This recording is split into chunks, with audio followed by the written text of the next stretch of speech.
Let's talk about what it even means for something to be an acid or a base. We're going to use the Bronsted-Lowry definition, which is pretty easy to follow. So we have a generic acid here, and we have a water molecule. This is an aqueous solution, so there's lots and lots of water molecules floating around.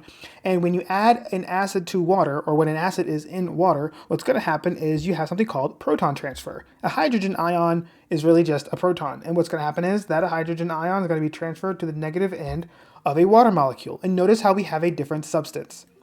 In a diagram where we can actually see the bonds, this is what it kind of looks like, or this is how we model it on paper. So it's kind of like a fishhook analogy. The lone pair from the oxygen is going to grab the hydrogen. Electrons are going to fold up onto the conjugate base. We'll talk about what that means, but that's basically what's left over after the H is ripped off. It's going to be an anion in this case, or negatively charged. And let's see what's created as a result. We can actually use some chemistry terminology. So we have our acid here. This is just a generic acid. This is water, but because water ended up accepting a proton or accepting that hydrogen ion, it's acting as a base here. As a result, we get something called the conjugate base as one of our products, and we get something called a conjugate acid. And this conjugate acid has a particular special name. It's a hydronium ion, and the EM gives us a clue that it's positively charged.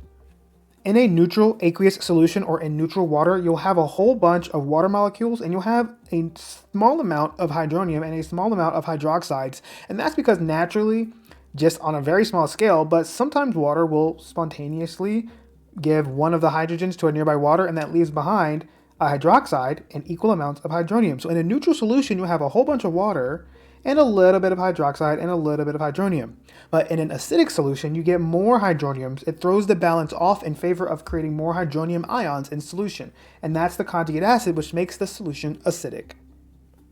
Now let's think about what happens in a basic solution. So how does a base act when it's in an aqueous solution? So an acid will donate a hydrogen ion, but a base will accept a hydrogen ion. So water will transfer one of its hydrogen atoms to the base, and as a result, the base has now changed. Here's what it looks like on a diagram like this. The base will go and grab one of the hydrogens, and then the electrons from the hydrogens will fold back over onto the water, and here's what we get as a result. So we have our base here, and notice how since water ended up giving up a hydrogen, it acted as the acid. So as a result, we get the conjugate acid, and we get the conjugate base.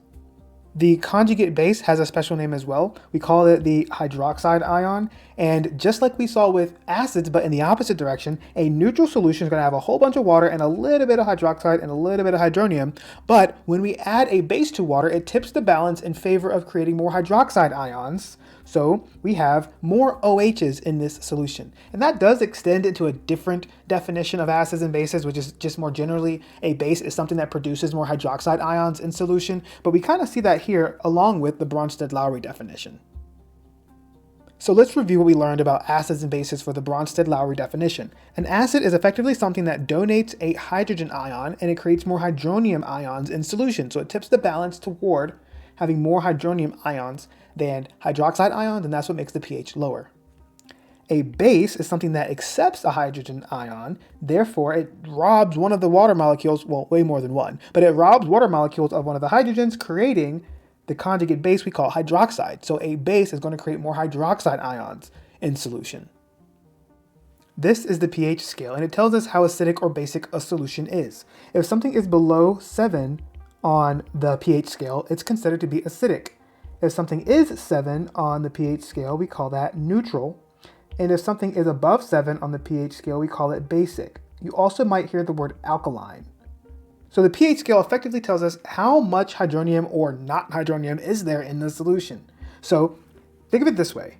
If something is acidic, we know that the balance between hydronium and hydroxide is tipped in favor of more hydronium ions. And if something is basic, we know that there are more hydroxide ions in solution relative to the concentration for the hydronium ions. And if something is neutral, that doesn't mean there are no hydroxide or no hydronium. It just means that relatively speaking, the balance between hydronium and hydroxide are equal.